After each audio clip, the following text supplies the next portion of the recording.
शिवाय भाद्रपद मास की शुक्ल पक्ष की तृतीया को हरतालिका तीज का त्योहार मनाया जाता है।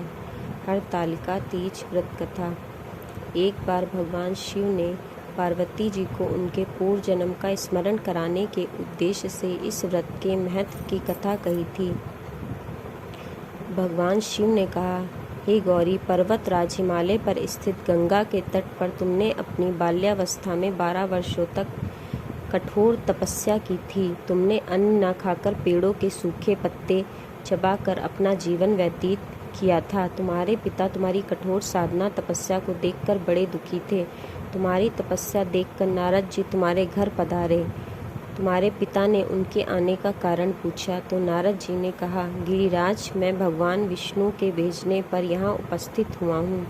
आपकी कन्या ने बड़ा कठोर तप किया है। इससे प्रसन्न होकर वे आपकी सुपुत्री से विवाह करना चाहते हैं। आपकी क्या राय है, बताएं। नारद जी की बात सुनकर गिरिराज बहुत खुश हो गया और उनके तो जैसे सारे दुख ही दूर हो गए। उन्होंने कहा, यदि स्वयं विष्णु मेरी कन्या का वरण करना चाहते हैं तो भला मुझे क्या आपत्ति हो सकती है। ये सुनकर नारद जी विष्णु जी के पास गए और उनसे तुम्हारे ब्याह के निश्चित होने का समाचार सुनाया। परंतु ये सुनकर तुम बहुत दुखी हो गई।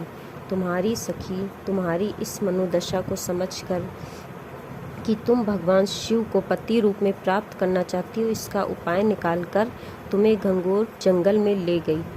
यहाँ जंगल में रहकर तुमने कठोर तपस्या की, जिसके लिए तुमने वेद से एक शिवलिंग की स्थापना की, पूजा अर्चना करके निर्जला व्रत रखा तथा रात्रि जागरण भी किया। इस कठोर तप से मैं बहुत प्रसन्न हुआ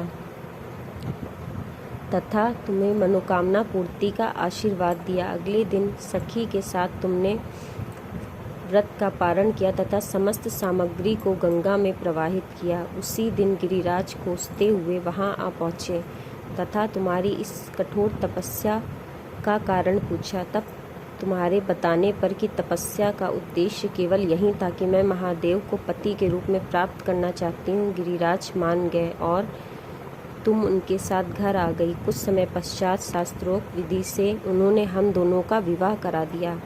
हे पार्वती, भाद्रपद की शुक्ल पक्ष तृतीया को तुमने मेरी आराधना करके जो व्रत किया था, उसी के फलस्वरूप मेरा तुमसे विवाह हुआ।